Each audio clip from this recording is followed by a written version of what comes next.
ಅರೆ ನನ್ನ ಸಾಮಾನಿನ ಗುಣವತ್ತತೆಗೆ ಇಡೀ ಊರೇ ಸಾಕ್ಷಿ ಕಣೋ.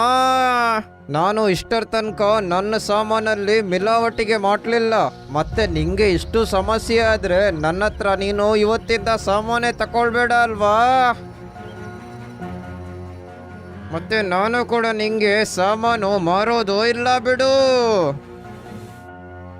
ಈ ತರ ರಾಮ್ ಕಿಶನ್ ಪ್ರಧಾನ್ ಸಿಂಗ್ ನ ಅವಮಾನ ಮಾಡಿ ಅಲ್ಲಿಂದ ಕಳಿಸ್ಬಿಡ್ತಾರೆ. ತುಂಬಾ ತಲೆಗತ್ತಿದೆ ಅಲ್ವಾ ಇವನಿಗೆ. ನಾನೀ ರಾಮ್ ಕಿಶನಿಗೆ ಅವನ್ ಲೆವೆಲ್ ಎಲ್ಲಿ ಅಂತ ತೋರಿಸ್ತೀನಿ, ಇಲ್ಲ ಅಂದ್ರೆ ನನ್ನ ಹೆಸರೇ ಚೇಂಜ್ ಮಾಡ್ತೀನಿ. ಪ್ರಧಾನ್ ಸಿಂಗ್ಗೆ ಹೇಗ್ ಮ್ಯಾಜಿಕ್ ಮಾಡೋದು ಅಂತ ಗೊತ್ತಿತ್ತು. ಅವರು ಒಂದ್ ಪಾತ್ರೆಲಿ ನೀರ್ ತಗೊಂಡು ಅದನ್ನ ಮಾಂತ್ರಿಕ ನೀರಾಗಿ ಚೇಂಜ್ ಮಾಡ್ತಾರೆ. ಆಮೇಲೆ ಅದನ್ನ ರಾಮ್ ಕಿಶನ್ ಅವ್ರ ಹೊಲಕ್ ತಗೊಂಡೋಗಿ ಅದನ್ನ ಹಾಕ್ತಾರೆ. ಆ ಬ್ಲಾಕ್ ಮ್ಯಾಜಿಕ್ ಮಾಡಿದ್ದ ನೀರನ್ನ ಹಾಕಿದ ತಕ್ಷಣ ಆ ಮರಗಳೆಲ್ಲ ಹಾಗೆ ಒಣಗೋಯ್ತು. ಆಮೇಲೆ ಅಲ್ಲಿರೋ ಮಣ್ಣುನು ಕೆಟ್ಟು ಹೋಗಿತ್ತು.